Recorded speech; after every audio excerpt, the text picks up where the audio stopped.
What has that created? It's created a real spending gap, the other issue that I have. And what that means is our ongoing revenues that are coming in the door, the money that we collect, is less than the money that we're spending and pushing out the door. And it's created a real budget gap. You'll notice there in fiscal year 2007, the first blue column is the revenue line, the red column is the expenditure line. You'll see we had a small gap, about $50 million that we were spending more than what our ongoing revenue stream was. But look at what happens in the next 3 years. It increases that gap to $440 million, then it goes to $610 million, and then it goes to $690 million spending gap. Huge increase in our spending gap. The other thing you'll notice, if you look at that red bar and how it goes up and comes down, it creates a real unlevel of service for Iowans to depend upon, because we're increasing it, then we're decreasing it. And the worst thing is we're decreasing it at a time when the demand for services is the greatest. If you take those spending gaps and put it in terms of a dollar, this is what it looks like. You look back at fiscal year 2007, the green bar represents ongoing revenue that supports our spending. So back in 2007, for every dollar that we spent, 99 cents was supported by an ongoing revenue stream. Only 1 penny came from other one-time funds. But you look just 3 years later, when we had the original fiscal year 2010 budget, and you'll see that only 87 cents of every dollar that we're spending is actually supported by an ongoing revenue stream. 13 cents is coming from one-time and other-time funds. In this case, 8 cents from the federal stimulus package and 5 cents from other funds and special accounts. Huge decline in what we have for an ongoing revenue stream versus our spending.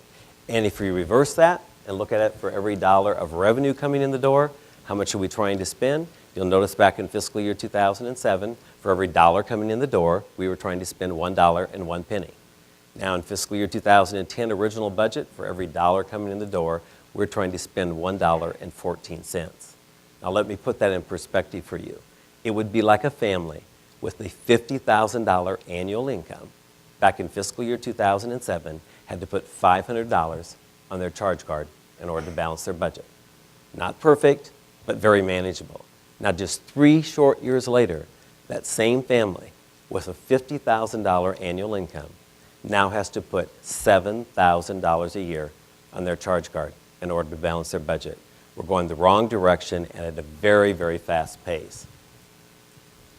I find it really interesting as we listen to elected officials today that keep saying no one could see this coming.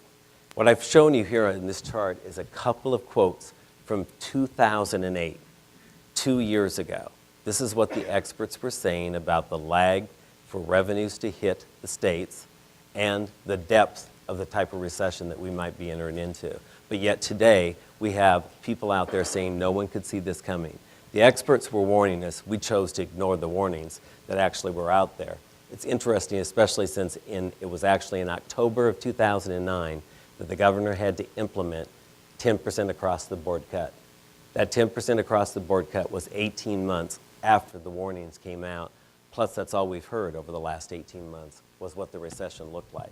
The other interesting thing is everybody talks about a revenue problem. And I want to be clear, there's no doubt about it. We have a revenue problem because of the recession. But what no one talks about is what the federal stimulus package has done for us. What this chart shows you, that first red box shows you when the original budget was adopted for fiscal year 2010, we were dealing with about a $170 million drop in revenue. So not too bad. Then in October and December, the Revenue Estimating Conference reduced it again by another about $450 million. So total revenue decline is somewhere around $620 million. Everybody talks about that. But no one talks about the federal stimulus package that provided us resources, one-time resources, to replace that lost revenue. And in fact, we got about $530 million from the federal government to replace that. So in other words, for every dollar that we lost in revenue, the federal government gave us 85 cents to replace that. So we're really only facing about a $90 million drop in total resources this fiscal year. But yet, we had to implement almost a $600 million spending cut. Why? Because we never had an ongoing stream of revenue to support that spending. And all those funds that we were tapping, such as the Senior Living Trust Fund, the tobacco settlement funds, were depleted, so we couldn't go back to those one-time funds anymore. So the recession caused us problems, but it simply deepened the challenges that we're facing today. It didn't create the challenges. The sad part is it didn't have to look like this. This shows you if we'd have gone back to fiscal year 2007 and had controlled spending just to the tune of inflation, it would have looked differently. And that's what we did from 1980 to the mid-1990s, made a huge difference. Had we done that, it shows you on that chart that the federal stimulus package would have pretty much wiped out all of our problems in fiscal year 2009 and 2010. In fact, 2010, we've only been facing a $100 million shortfall. Much easier to deal with than a $600 million spending cut. Plus, when you get to fiscal year 2011, we would have had many more options on the table because we wouldn't have taken as much money out of the cash reserve funds. We wouldn't have taken the money out of the Senior Living Trust Fund, out of the Tobacco Settlement Fund. So we would have many more options to deal with as far as this year's budget challenges as they go forward. Now, what do those budget challenges look like? You've probably all heard about the billion-dollar spending gap. Well, this is what it looks like. If you take a look at estimated revenues, we're now down to about $5.4 billion of projected revenues. Iowa has a 99% spending limitation, so it means we can only spend 99% of that number, which brings us down to $5,349 million. Already in fiscal year 2010, to provide general fund services, we're spending $6,035 million.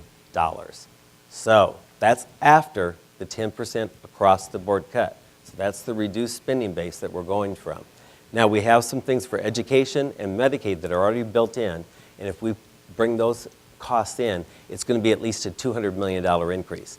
That does nothing to restore the 10% across the board cut. These are just built-in increases on top of that, meaning we'd have to spend at least $6.2 billion in fiscal year 2011 to provide the same level of services that we're trying to provide after the cuts, which means we're facing almost a $900 million spending gap. And how does it get to $1 billion? Rounding along with the governor has already proposed to restore $100 million of the school funding that was cut through that 10% across the board cut. So the challenges are deep. What it means is revenues would have to grow 16% in order to balance this budget on true revenue stream coming in the door. Let me tell you, in fiscal year 2008 and 2009, when the economy was much better, revenues, absent increasing your taxes and fees, only grew 3.7% in a 2-year period. No way that we're going to get to 16% revenue growth to get there. So the challenges are going to be really, really steep. I've also just given you my contact information, website, and so forth. If you'd like a copy of these slides, they're already on my website. I did bring a few extra copies that I'll put at the back of the room if you'd like to pick one up.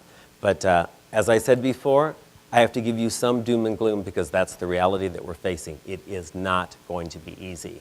But the key is we've got to start taking a longer-term look to Iowa's finances. What got us into this mess has been the short-term focus that our elected officials have had. We've put blinders on and we said, I'm going to balance this year's budget, but that's all I'm going to worry about. I'm not going to worry about the future.